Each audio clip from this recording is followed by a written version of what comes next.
Bonjour et bienvenue dans Hidden Palace. Il arrive de temps à autre que les développeurs fassent des choix très peu compréhensibles. Que ce soit par souci de temps ou d'argent, on ne saisit pas toujours certaines décisions. Et si une série pouvait incarner ce phénomène, ce serait celle des Crazy Castle. Le premier jeu de la série des Crazy Castle sort en 1989 sur Family Disk System. Il s'agit de l'adaptation du film Qui veut la peau de Roger Rabbit. Le lapin blanc est enfermé dans une multitude de pièces qu'il faudra traverser en résolvant des énigmes à base de portes, de boîtes et de clés qui sont ici représentées par des cœurs. Il doit éviter les fouines qui l'arrêteront au moindre contact. Roger doit passer à travers des portes qui le font monter ou descendre et obtenir tous les cœurs pour passer à la salle suivante. Le concept était assez bon pour être exporté, mais Kemco, producteur du jeu, ne pouvait pas exploiter le personnage de Roger Rabbit hors du Japon. Il fallait donc trouver un subterfuge pour arranger ça. Le moyen le plus simple étant de remplacer le lapin blanc par un autre personnage. Pour la version américaine, ce sera un autre lapin cartoonesque qui sera choisi, et le plus célèbre d'ailleurs puisqu'il s'agit de Bugs Bunny.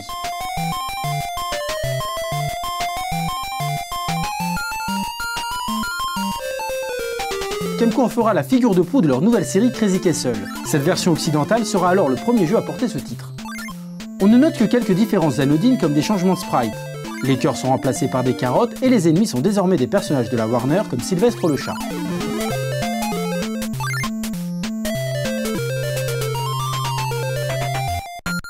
Et lors de sa sortie sur Game Boy, exit les Quad 9 Doctors et les Crazy Castle et bienvenue aux souris aux oreilles rondes. Et oui, Kemco a réussi à obtenir l'exploitation de la licence Mickey Mouse pour le sol nippon. Par contre, le jeu ne porte que le titre Mickey Mouse, sans fioriture, sans rien.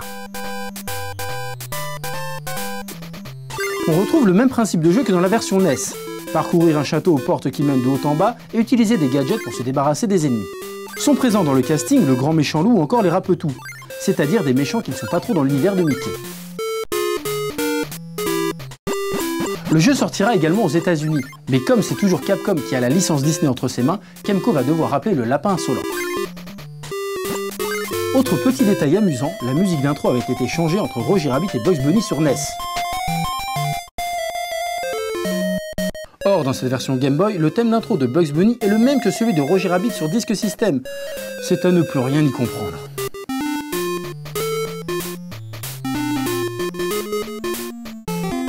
Petite parenthèse pour dire que Kemco a également développé un jeu de plateforme pour fêter les 50 ans de Bugs Bunny.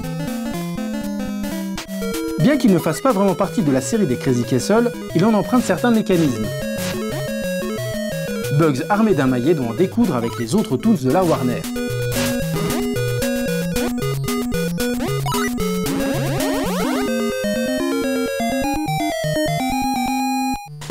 Pour l'instant, les relations entre ces deux premiers jeux sont relativement simples. Mais tout va se compliquer avec le deuxième épisode sorti sur Game Boy, qui est en réalité le troisième de la collection Crazy Castle.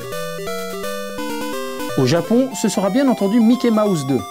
Mickey doit sauver Minnie qui a été capturé par le Seigneur du Mal dans un château complètement fou. Mais malgré cela, il n'est nullement fait mention du titre Crazy Castle. Les cœurs sont remplacés par des clés, et il faudra maintenant ouvrir des portes pour entrer dans des salles qui cachent de nombreux objets.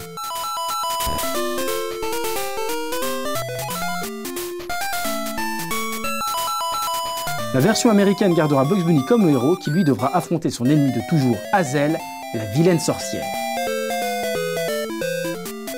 Mais c'est en Europe que les choses se compliquent grandement, car deux versions de ce même Crazy Castle sont sorties chez nous. La première version est tout simplement appelée Mickey Mouse, puisque pour rappel, aucun de ces jeux n'est sorti encore chez nous. Un peu plus tard sortira une version à l'intérêt plus que douteux. En effet, c'est Hugo Délire qui a été choisi pour entrer dans le château fou. Le jeu est le même, et Kemco devait compter sur la notoriété du troll danois à une seule dent pour conquérir le marché européen. Et c'est chose ratée car on ne se souviendra que de la version avec Mickey sur notaire.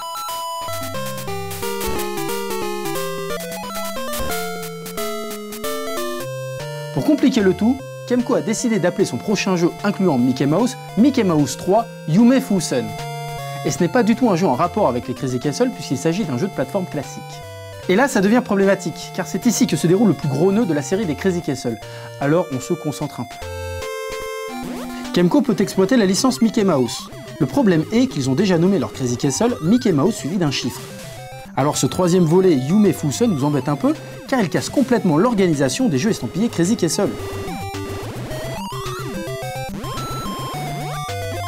Ajoutons à cela Mickey's Dangerous Chase qui a été développé par Kemco pour le marché japonais. C'est un jeu de plateforme action où le joueur peut incarner au choix Mickey ou Minnie. Chacun peut porter des blocs pour les balancer sur ses ennemis. Kemco ne peut pas exploiter l'image de Mickey Mouse en Amérique, mais il compte bien vendre du Dangerous Chase aux petits Américains. Alors cette fois-ci, ils ne vont pas remplacer la souris par un héros de cartoon, non, c'est plus astucieux encore. Ils vont faire distribuer le jeu par Capcom qui, eux, possèdent le droit d'exploitation. Ce jeu donnera des idées à Capcom puisque plus tard ils sortiront Mickey's Magical Quest. Le principe est étonnamment similaire puisque Mickey se balade dans un monde magique et féerique et doit envoyer des blocs sur ses ennemis.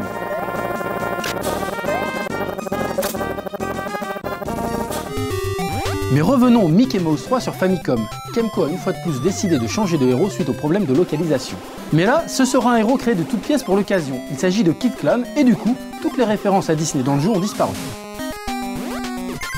Le chara-design est lui aussi douteux et on ne comprend pas trop pourquoi on passe de Mickey Mouse à ça.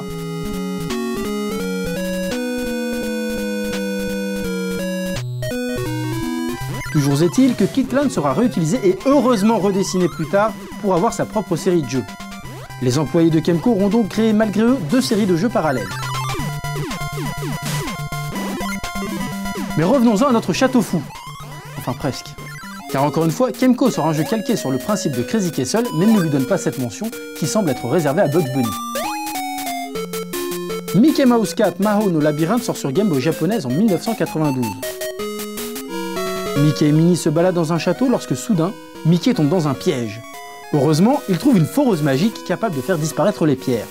Les clés sont remplacées par des étoiles qu'il faudra toutes rassembler avant de trouver la porte de sortie pour se libérer de ce château mystérieux. Mais pour l'exploitation américaine, ce ne sera pas Bugs Bunny qui sera appelé à la rescousse, mais Peter Venkman, le célèbre chasseur de fantômes. Pour cette version, Kemco s'offre la licence Ghostbusters. Et là, c'est un peu étrange scénaristiquement, car on voit Peter Venkman se balader dans un château, tomber dans un traquenard et d'un coup utiliser son proton pack pour creuser la pierre. Disons que l'univers ne coïncide pas vraiment avec celui des chasseurs de fantômes.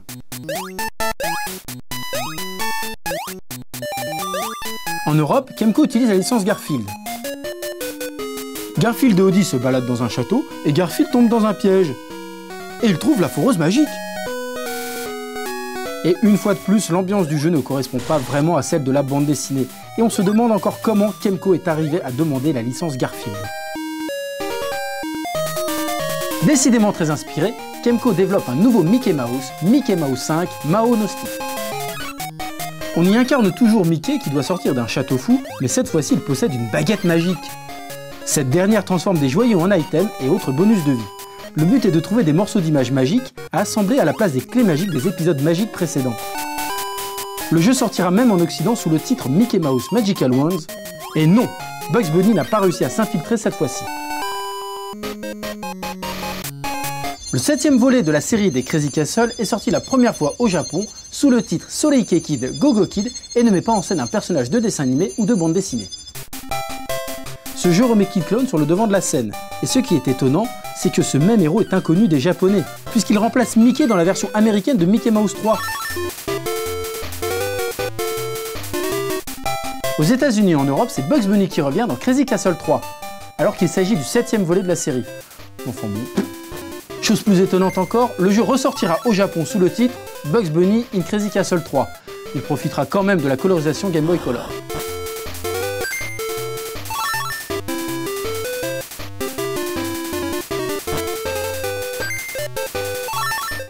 Bugs Bunny reprend du service dans Bugs Bunny in Crazy Castle 4 sur Game Boy Color, et pour une fois, tout est clair, tout est limpide, puisque dans le monde entier, c'est Bugs Bunny qui en est le héros. Le jeu revient aux origines et c'est toujours la course aux clés et aux portes de sortie, mais ce sera malheureusement la dernière apparition de Bugs Bunny dans un château fou.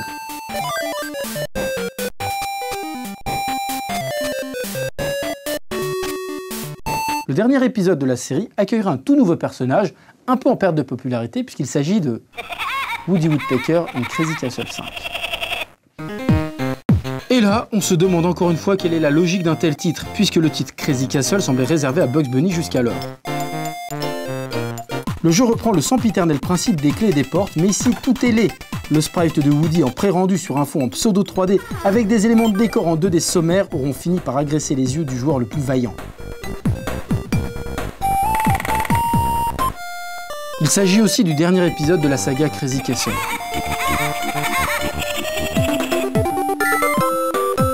Crazy Castle est une série qui a tenu plus de 10 ans et qui a su rallier à sa cause de nombreuses personnalités du divertissement. D'un autre côté, on a rarement vu un fouillis aussi conséquent dans une série de jeux. Et c'est peut-être ça qui fait son charme. Un concept de jeu qui ne change pas, des licences transposées là où elles n'ont rien à faire, c'est ça la magie de Crazy Castle.